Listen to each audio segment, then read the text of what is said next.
Hey y'all. I will try to make this very condensed, but for those of you who do not have time to watch the trial that's going on between Johnny and Turd, um, so basically they are Amber's. I don't know if I can say her name. Like honestly, like everyone's complaining about that. Um, but oh well, whatever. I'll just say Amber. Who cares? Or A. I'll just call her A for those Pretty Little Liar fans. We'll just call her A. That, A or turd or whatever. It's all going to be interchangeable because I'm trying to hurry. Because I have just been listening to the trial while I'm doing laundry or cleaning out the car or whatever. Like I'm trying to just have it on in the background. So I've been watching trial start to finish, and there are a lot of videos out there that have completely lies on their titles. And it's kind of making me mad because you can really see, how literally social media and the public really can like skew everything. And it's super annoying, okay? Like, I wouldn't want to be lied about, and I don't want anyone else to be lied about. So basically, they're saying, like, Amber Heard got kicked out of the court, and um, Amber needs a new lawyer, and all this stuff. Like, it doesn't even matter whose side they're on. It just matters that, like, they're lying about stuff in their titles of videos. So just don't listen to everything. Like, if you want the real deal of, like, what actually happened in the courtroom, just go to the live videos. They've all been saved on YouTube. You can click on a live video from it, and it's all labeled like day 1, day 2, day 3, day 4, all the way up to 10. And you can just fast forward through any parts that you want to see. And yeah, it's tricky because some of the witnesses are there like all day long, and you don't know which part is which because that's going to take a long time to like figure out. But there's just so many people out there that are editing their videos. They're editing questions and responses, slicing them together that didn't actually go together. Like they'll ask a question and then zoom over to someone's facial expressions that it's not even with the right time. And yes, there's going to be different angles and different channels having different angles of the videos and stuff, which is fine, whatever. But basically, if you see any edited videos of the court trial, they may or may not be true.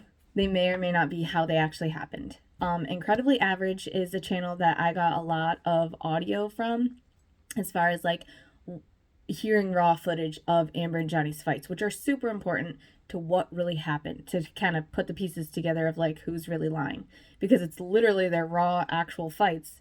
And Incredibly Average channel, yes, he's more pro Johnny, so it's hard to find anyone that's like completely impartial, but he lets a lot of the audio speak for itself, and then it kind of gives a breakdown of the timelines and how things may not be true and things like that. So anyways, and I obviously have watched tons of other videos that are on different channels. So basically, at the beginning of the trial, it was all about, both sides gave a statement of how Amber had makeup in her purse all the time to cover the bruises, and how Johnny is an alcoholic and a drug abuser and blah, blah, blah. And just has like substance abuse and things like that. So it was the back and forth of Johnny's a terrible guy and Amber's the victim. But throughout this trial, it seems that Amber's lawyers are just so like harsh and mean with the witnesses that it's painting them in a really bad light, because it's like they're bullying people just like Amber would. And there's a lot of whatever. And there's a lot of audio that they're trying to make Johnny look bad, like the 2 seconds of him blurting out an insult, but they cut it off really quick, so you don't know what she was saying, like before or after. I don't know, it's just really like, come on. And then there's one where he's trying to leave, and he's always talking about like, I just want to get out of there, I just want to leave. He'll go from room to room and hide from her, but she doesn't want him to leave, and she feels like abandoned, so she freaks out at him to not leave. And I get it, I don't want to be walked away from either, I don't want to be left, but she takes it to like next level. And so basically, this one audio, she starts freaking out in the background saying, "Stop doing this, Johnny, you're killing me," and like very dramatic, like starts crying, like and he's just like, "I'm leaving now." Like, he's just trying to leave, and she just starts freaking out. And it's, like, trying to make him look bad, but it doesn't, in my opinion. Like, a lot of what they're using, she has pictures of him.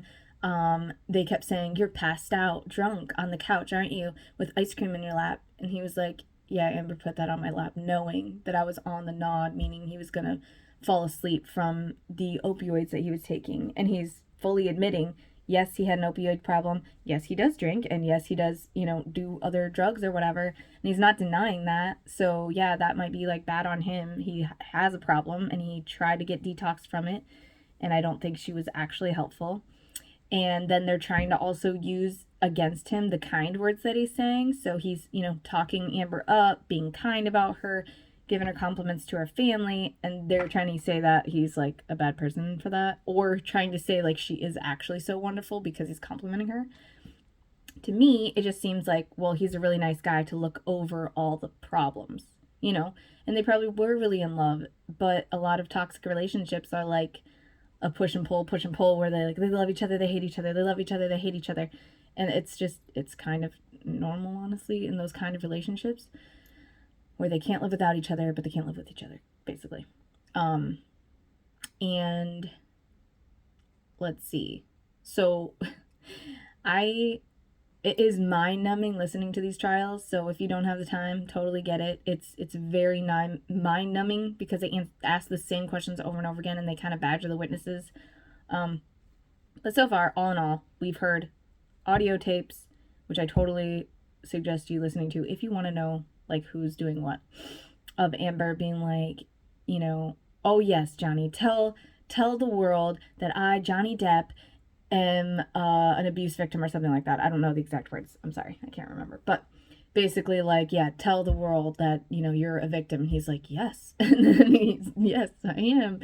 And she was like, let's see if the judge and jury believe you. And that right there is just like, it just speaks volumes of, just her attitude about it and how she really talked down to him and really like destroyed his heart. So what I'm taking from all of this, I'm hearing their fights, I'm listening to the audio, and I am doing self-reflecting, like, okay, how do I talk to my husband, and do I, belittle my husband? Do I make him feel sad? Do I hurt his feelings? To just try to like say like, oh, we need to, just kind of open up that conversation. Like, men do get hurt too, men do get abused too, and we have to be really careful as women to not provoke and to not, rile them up, because it's not fair for a woman to attack, and then the guy just gets to do nothing. Like, he just has to sit there and take it, or he tries to run away, but he's not allowed to. Like, women have to, like, check ourselves, make sure that we're not pushing them to the brink of exhaustion and, like, don't push them to want to smack you back, like, don't do that, I just feel like it's a good lesson for all men and women, as all these women are coming out with abuse stories. Well, I think it's time for all the men to speak up too and say, like, what have they been through? What did their wives put them through? What did their girlfriends put them through that they were not allowed to say before? And maybe Johnny is just sadly going to be a huge example of, like, men can come forward too about what they've been through. And no, I don't think, like, obviously I'm an advocate for anyone with abuse. And no, I don't want just everyone goes to jail now because of every little fight, or, oh, they yelled, so everyone's got to go to prison. Obviously, I don't want that. But I do want everyone to self-reflect. I want all the men to realize that men do get hurt, and they're allowed to talk about it. And I want the women to realize that they do really hurt men with their words, and they do really hurt men by the eye rolls and the disagreements, and just the blatant disrespect that women can give men, that it isn't okay, and we don't need to do that. Anyways, I'm totally going on a rabbit trail. Yes, I am very much a Johnny fan. But it's based on the raw footage audio tapes that I've heard.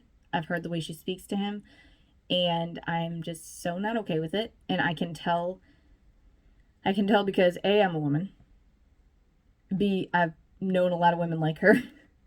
And you just know, like, from experience, women like that who manipulate, who talk down to people, who are basically the mean girl, and then play the victim when things aren't going their way, or as soon as someone wants to fight back, they, like, will fall on the floor and be like, how dare you talk back to me? How could you do this? Like, they're your best friend one minute, and then you're the devil the next. It's that type of person. And then the doctor did come out and say that she has a couple mental disorders, and it totally fell in line with her behaviors, and it makes perfect sense. So I definitely encourage you to watch the lives if you can. But you can always fast forward, like, listen to a little bit of the witness and then go to the next witness, listen to a little bit of that if you want, because it does get really repetitive. And maybe I'll try to do a recap or something. It's really hard though, because like, if for 7 hours a day it's on, really hard for me to like stop, make a video, and then keep watching, because then I get really behind, and I have, kids and husbands, and well, not more than one, but I have a lot of people that I'm trying to take care of at the same time, trying to get the scoop.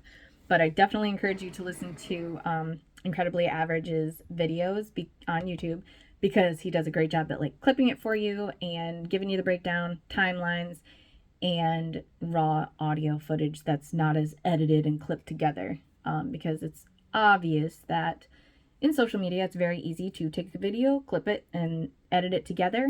I don't know how these people have so much time on their hands to be able to do that and manipulate situations, but it is happening, and there are a lot of lies already about this situation. So just be mindful of that, and everyone's biased. There's either Amber fans or Johnny fans, and like, can't really help that. But yes, normally I'm like, yeah, you go, girl, and we need to listen to victims and believe them. But if she's not truly the victim, then we need to listen to Johnny's side too, and see like how he actually is a victim. He's had a can of mineral spirits thrown at his face. He's been like punched and scratched, and there's a lot of witnesses like corroborating his injuries, but no one so far has actually said like she's had injuries, except for one counselor who said she did see some kind of bruising, but I don't remember after which date. And it's very possible that she was make-upping those bruises because the timelines are really tricky. And so far, there's been two officers interviewed yesterday and today that said they saw no injuries on that May 2016 incident where she said there was a phone thrown at her, her hair was pulled, he was like smacking her around, and she was on the phone with IO, and she screamed to call the police and said, "Stop hitting me, Johnny, stop hitting me, Johnny," when he's like in the kitchen and she's in the living room, far away from each other. And yeah, it's a whole big fat mess. But basically, her stories are getting really hard to make provable, because she was acting like she had so much dirt on him. And yes, she is trying very hard to make him look bad, and he can look bad in a lot of people's eyes.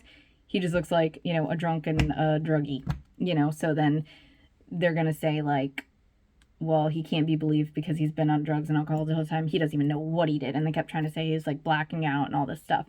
But her side of what she's been doing to him is so much worse that I think it's like she's definitely not the lesser evil. He's the lesser evil, if anything. I know he's not perfect, and he's got his issues, and he wasn't always kind in his text messages. Half of those text messages, though, she wouldn't have even seen had we not gone through this whole court thing.